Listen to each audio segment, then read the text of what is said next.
Tetap ya. Bikin.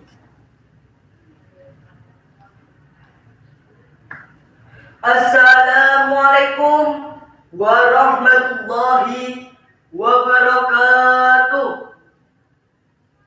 Kepada Dewan Juri yang saya hormati dan teman-teman semua yang saya sayangi dimanapun kalian berada. Pada kesempatan kali ini, izinkan saya menyampaikan sebuah cerita yang berjudul Keteladanan Sunan Kalijaga. Sahabat-sahabatku, Sunan Kalijaga adalah putra dari Adipati Tuban yang bernama Ki Tumenggung Wilatikta atau Raden Salur. Nama kecil Sunan Kalijaga adalah Raden Said. Sedari kecil beliau dikenalkan dengan agama Islam, tapi hatinya memberontak ketika di depan matanya sendiri begitu banyak rakyat yang menderita karena pajak yang tinggi yang dibebankan kepada rakyatnya. Niat untuk mengurangi penderitaan rakyatnya disampaikan kepada ayahnya. Romo Adipati, rakyat sudah semakin menderita karena banyak panen yang gagal. Mengapa mereka harus membayar pajak yang tinggi seakan mencekik leher mereka? Apakah hati nurani Romo tidak merasa kasihan melihat penderitaan mereka? Lalu Adipati Wilatikta menatap tajam ke arah putranya.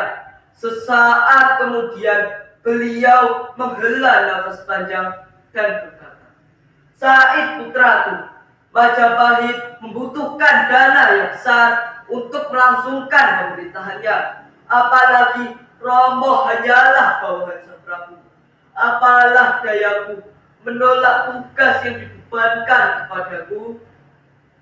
Raden Said memahami bahwa ia telah membuat hati Romonya tersinggung. Kemudian Raden Said mengundurkan diri dari hadapan ayahnya.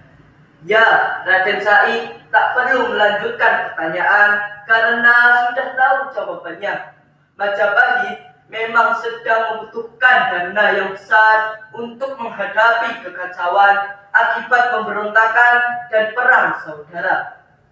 Tapi niat di hati Raden Said tak pernah padam untuk meringankan beban rakyatnya. Meskipun pada akhirnya beliau harus diusir dari kadipaten akibat fitnah. Suatu hari saat sedang berjalan di tepi sungai, beliau bertemu lelaki tua berjubah putih dengan membawa tongkat yang berkilauan emas. Segera direbutlah tongkat itu sampai lelaki tua itu jatuh tersungkur dan menangis. Raden Said tak tega melihatnya. Beliau berniat mengembalikan tongkat yang direbutnya. "Kisana, maafkan saya. Ini tongkatmu aku kembalikan." "Bukan tongkat ini yang aku tangisi, tapi lihatlah, rumput ini tercabut saat aku jatuh tadi." "Hah? Kau menangis hanya karena rumput itu?" "Ya, karena rumput ini tercabut tanpa tujuan. Andai kata untuk makan ternak atau alasan yang jelas itu tak mengapa." "Lalu untuk apa kau merampok tongkatku ini, wahai anak muda?" "Aku menginginkan hartamu." "Lalu untuk apa harta yang kau peroleh dengan cara merampok?" "Harta yang aku peroleh akan aku gunakan untuk meringankan beban rakyatku." "Sungguh mulia hatimu, wahai anak muda, tapi sayang caramu sangat keliru. Allah Subhanahu wa Ta'ala hanya menerima amal dari yang halal."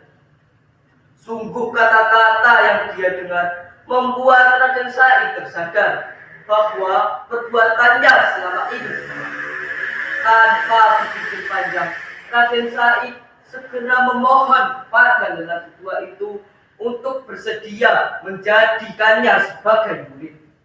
Tuan, jadikan aku sebagai muridmu.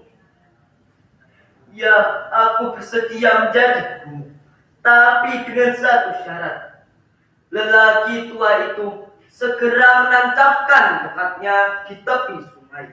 Terus, jagalah tongkat ini, dan kau tidak boleh meninggalkan barang sebentar pun sampai aku menemuimu di sini.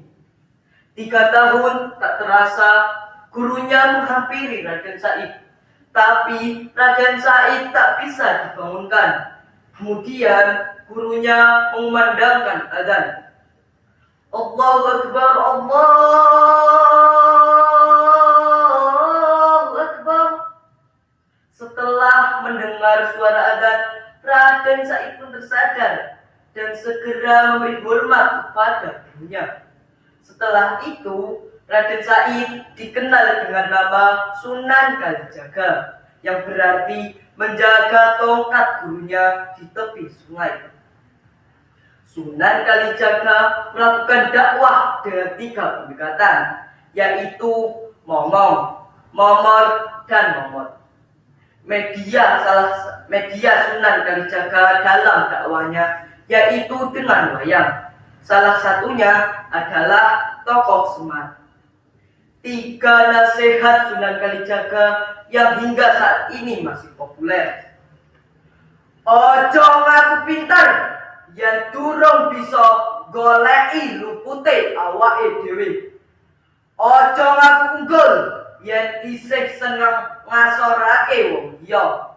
Ojo ngaku suci, yen durung bisa manunggal Gusti. Kiranya hanya itu yang bisa saya sampaikan. Semoga cerita saya bermanfaat bagi kita semua. Mohon maaf jika ada kesalahan. Wabillahi taufik wal hidayah. Wassalamualaikum warahmatullahi wabarakatuh.